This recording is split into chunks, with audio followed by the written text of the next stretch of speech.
أعوذ بالله من الشيطان الرجيم. بسم الله الرحمن الرحيم. وإذ أخذنا ميثاقكم لا تسفكون دماءكم ولا تخرجون أنفسكم من دياركم ثم أقررتم وأنتم تشهدون ثم أنتم هؤلاء تقتلون أنفسكم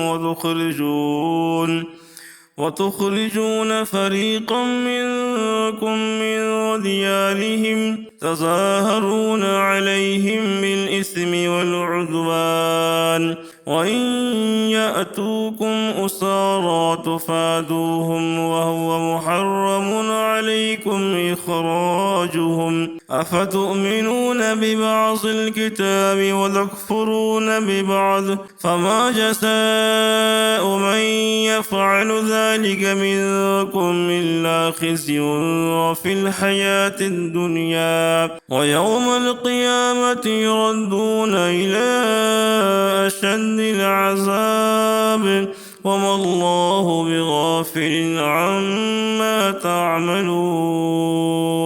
أولئك الذين اشتروا الحياة الدنيا بالآخرة فلا يخفف عنهم العذاب ولا هم ينصرون. ولقد آتينا موسى الكتاب وقفينا من بعده بالرسل وآتينا عيسى ابن مريم البينات وأيدناه بروح القدس أفكلما جاءكم رسول بما لا تهوى أنفسكم استكبرتم ففريقا كذبتم وفريقا تقتلون.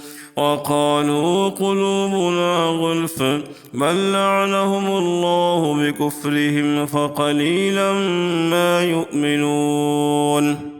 ولما جاءهم كتاب من عند الله مصدق لما معهم وكانوا من قبل يستفتحون على الذين كفروا فلما جاءهم ما عرفوا كفروا به فلعنة الله على الكافرين.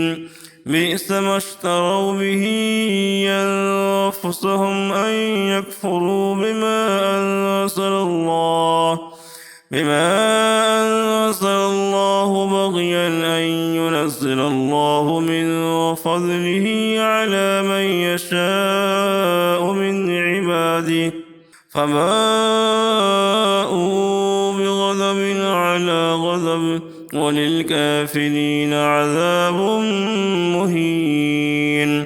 وإذا قيل لهم آمنوا بما أنزل الله قالوا نؤمن بما أنزل علينا ويكفرون بما وراءه وهو الحق مصدقا لما معهم قل فلم تقتلون أنبياء الله من قبل إن كنتم مؤمنين. ولقد جاءكم موسى بالبينات ثم اتخذتم العجل من بعده وأنتم ظالمون.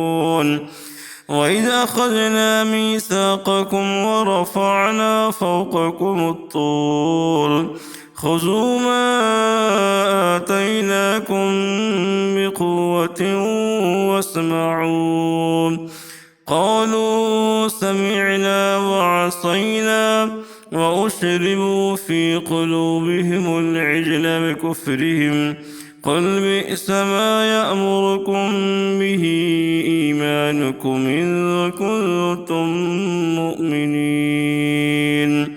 صدق الله العظيم.